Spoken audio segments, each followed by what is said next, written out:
And some Social Security recipients are getting 3 checks deposited into their accounts this month. That's because the supplemental security income payments for June are set to be deposited on Friday, May 30th, 2 days before the first of the month on Sunday. I spoke with Frank Bisignano, the new commissioner of the Social Security Administration, about the crucial lifeline that serves tens of millions of Americans each month. There's 73 million people getting benefits right now. They're spending an hour on the phone. These people are frustrated. What do you say to them? We're bringing a massive technology effort to transform the servicing agenda. We're going to bring AI into the phone system. I intend it to be completed this year.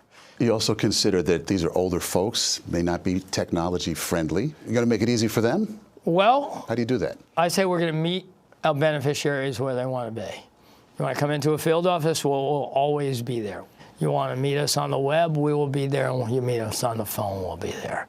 Frank Bisignano was CEO of a financial services company before he was tapped by President Trump to lead the Social Security Administration.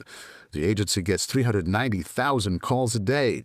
In February, the agency announced it intended to cut staff from 57,000 to 50,000.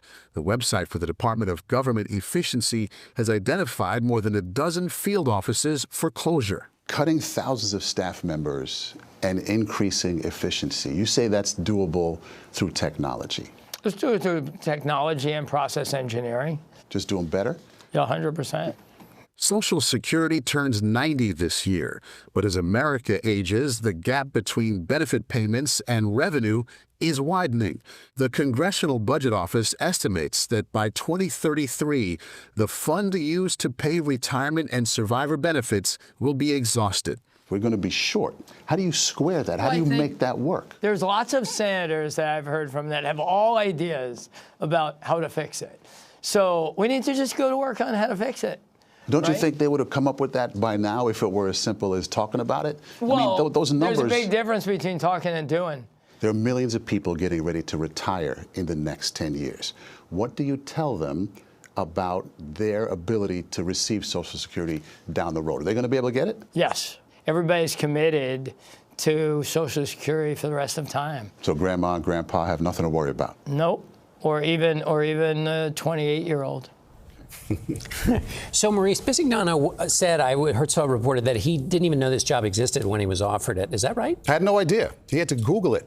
He was minding his own business. He was the CEO of a financial services firm, spent decades in banking and finance. His last job was at a firm specializing in providing technology for other companies' payment systems. So he says this job is in his wheelhouse. He thinks he's the best person for it. Let me ask you about, you mentioned the cuts that have been made. Social Security Administration was already suffering even before Trump came into office. So what, are there going to be more job cuts? He says he doesn't know. He says, yes, people are very worried about it. He told me he doesn't anticipate widespread layoffs, whatever that looks like, but he's looking at it, assessing it, and yes, people are concerned about it, but we just can't say right now.